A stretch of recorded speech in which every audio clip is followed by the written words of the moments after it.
The 2012 team has some serious, unfinished business to attend to, and I intend to play a part in it.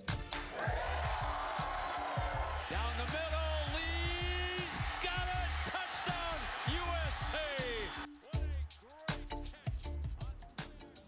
Unfinished business. I like it. We got our first look at this year's Trojan squad during today's annual spring game at the Coliseum. After a strong 2011, expectations really couldn't be higher for SC. The postseason ban has passed, and with seniors Matt Barkley and TJ McDonald electing to return for their senior season, the Trojans appear to be the team to beat in the Pac-12, maybe the nation. It was another windy day at the Coliseum, as it was the defense that seemed to have the edge. With wideout Robert Woods nursing an ankle injury, Marquise Lee was the main target for Matt Barkley. He comes up a little short on this one, and he also threw a pick today. But the Barkley-Lee connection would provide some highlights as well. Lee with a nice catch and run here. He would lead SC with 7 receptions for 57 yards. Barkley completed 23 of 39 today. This one right here to Lee in the back corner of the end zone. The defense finishing with the W today, though beating the offense 34-27. Thought we were successful at times, a little bumpy at times, but overall for a spring game, given that we weren't really hitting and it was just a different situation, more like practice again. I thought it was a good way to finish spring ball and set us off on a good note in the summer. I think we did good, and I think for the most part we gave up some things. We weren't perfect, but for the spring game, I think that we're satisfied with how it went the whole spring. Our progress throughout the whole spring. I think that we put it all together today. All right, and LA Times SC columnist Gary Klein joining us now to talk a little Trojans. Gary, you're at the game today. First impressions of this new Trojan squad? Well, it's kind of tough to get real impressions today because they weren't tackling. Right. And I think the bottom line was they just wanted to get out of there with no injuries, major injuries, which they were able to do.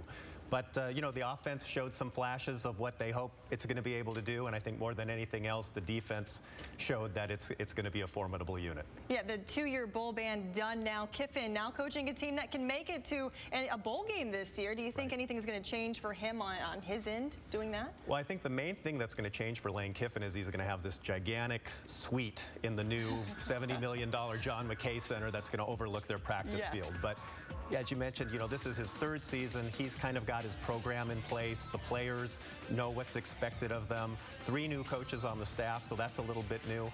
But I think more than anything, and the fan base is very energized. The team seems to be very energized. Kiffin, even though he's very low-key, I think is also very energized over the fact that they can actually play for something this year. He's good at hiding it. I know that. Okay, Matt Barkley electing to return this year. That was the big story in the offseason. What do you think of Matt Barkley? How's he going to perform? There's going to be a lot of pressure on him. Yeah, it's been a quiet spring for him a little bit. I think they wanted to keep him out of harm's way, not get him injured. Probably a good idea. So he was kind of the elder statesman during spring workouts, tutoring Max Wittick and Cody Kessler and Jesse Scroggins. But he knows the spotlight is going to be on him. He's kind of using this spring, I think, to gear up for what he knows is going to be a major media crush. I think Kiffin's going to give him every opportunity statistically to make a run at the Heisman Trophy. And, you know, this is his 4th year, so he knows the drill, and I think he's prepared for it. Yeah, and he's going to have someone new protecting his blind side. Do you expect the same offensive numbers with that being the case this season?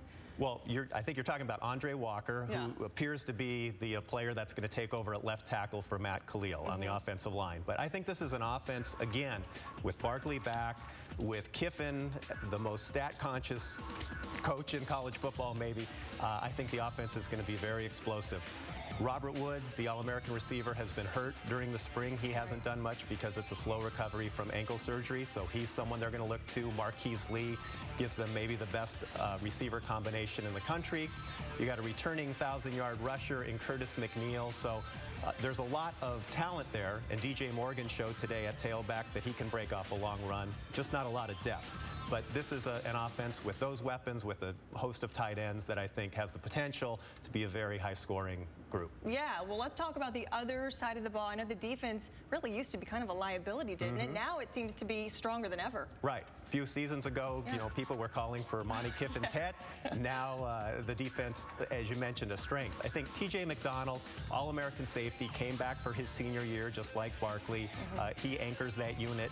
Nickel Roby is a big play cornerback. back. They've got all of their linebackers back, and they're only sophomores. A little bit of a question on the defensive line, but really this is an experienced group that I think, as you mentioned, used to be considered a liability. Now it's considered their strength. They seem well-rounded. Let's take a look at the 2012 schedule. You got to think Barkley has that rematch with Stanford, and that's early, circled on the calendar. Do you think that this is a favorable schedule for SC? I think it's very favorable for them. They've got Hawaii at home. They go on the road for a big game in New Jersey. But as you mentioned, an early Pac-12 opener against a tough team, trying to replace their legendary quarterback. But as you get later into the season, I think the middle part of the season, they should be able to get through a big game, of course, with Oregon at the Coliseum. And I'm hoping, as someone who follows it, a big game with UCLA. Oh, yeah. An improved UCLA team. I think that 50-0 score obviously is still resounding through Los Angeles, and UCLA is going to be eager to put that behind them. And that's going to be a game for USC that could be really key as they move into their bowl situation, or a possible one. Yeah. Oregon coming to the Coliseum, Notre Dame. It's going to be a big season for the Trojans. It's going to be, there's a lot to play for. And I think from a media perspective, we know that the fan base is amped up for this. They want to see how USC does, so we'll be covering them every step of the way. All right, Gary Klein with the LA Times. Thank you so much for the insights. Thank you. And still ahead, the last time we saw Chivas USA in action, they pulled off a major upset in Portland. Could they do it in Toronto? Highlights of both Chivas and Galaxy when we return.